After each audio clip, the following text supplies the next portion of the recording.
Hello there folks, welcome along to another episode of Generation X Tech. So what we're going to be looking at today is another transport related vlog, and we're talking about UK roads in general. Now, British people, they've got a reputation worldwide of being rather polite, shall we say. We always wait in lines nicely, we always say please and thank you. You'd think maybe it was the same when we got on our cars. No, it's not. I'll tell you, people lose all patience, they drive badly, of course not everybody. So increasingly people are using dash cams because in the event of an accident, people tend to lie to try to get out of the increased insurance premiums and everything. So I run a dash cam in this car. It's it's an old Nextbase, it's a 512. I'll probably be updating it fairly soon, I think. But what you'll see over the coming few minutes is some of the clips that I've managed to capture from it over my time. I'm not about to start a dashcam compilation video. There's plenty of excellent channels out there for that, but I thought it would be nice if we just have a look at the kind of things that we see here in the UK on the roads on an everyday basis. The first thing you need to know about driving in this country is that we drive on the left. Unfortunately, there's a couple of people here that don't seem to realise that. And it includes cyclists, Mr. Postman. At traffic lights, just like every other country in the world, red means stop, even at temporary traffic lights at roadworks. This guy, though, thought that he would just join the back of the queue going up the hill because that's what he wanted to do to get there quicker. Unfortunately, as you'll see, it didn't quite work out that way. Very quickly, the lights changed. I was on my way up the hill. And what do I see? Oh look, I think we can technically call that karma. Now, to be fair, this is a very badly designed junction with those traffic lights right next to it where people are turning left, so they're not necessarily looking left to see what the lights are doing. But you can see this pedestrian is using the crossing. She's crossing the road right now.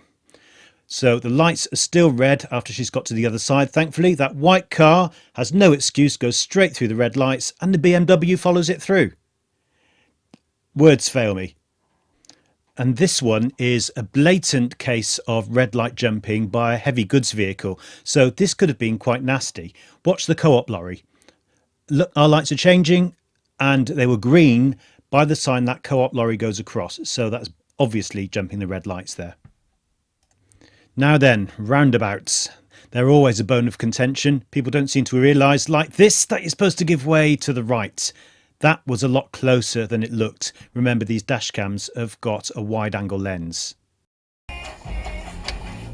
This is a case of blindly following the car in front. Stupid cow. She just did not look. But it's not just at roundabouts where people fail to give way. That was a close one, Mr. BMW. And I don't quite know what White Van Man was thinking here. Whoa, that was very close. Now, this car in front of me here had already annoyed me by pulling out in front of me and then proceeding to do 20 miles an hour in a 30 limit. But when they get to this junction, watch what happens. I can quite clearly see the motorbikes coming the other way, but they couldn't for some reason. Now, this couple walked around that parked car which was blocking the pavement, which is absolutely fine. But then when they pass, that guy there, probably drunk, decides he's going to be Billy Big Balls by standing in my way. And what you don't see is that he aimed a kick at my car after I passed him. Nice. This guy here had earphones in. He did enough give me a filthy look when I got in his way. How dare I? But I've left the best till last. I actually sent this one to a dashcam compilation channel because it was just so stupid. My lights are green, as you can see. Now look what happened here. Oh my goodness me. Yeah, sprat. I can't believe he just stepped out into the road. He had headphones in as well. So there we have it, a nice collection of clips there. Now, you've got to remember that I've amassed those over a fairly significant amount of time. So the majority of my journeys in the car are trouble-free. These are just some of the more crazy things that I've picked up on my travels. So the only thing I've really got to say is that if you're driving here in the UK, then have your wits about you, don't get distracted. And if you're walking and you're wearing your earphones, just make sure that you look both ways when you cross the road. That's it for now. I'll be back fairly soon because I have a delivery date for my new car now, so that's not far away. But for now, I'll see you next time.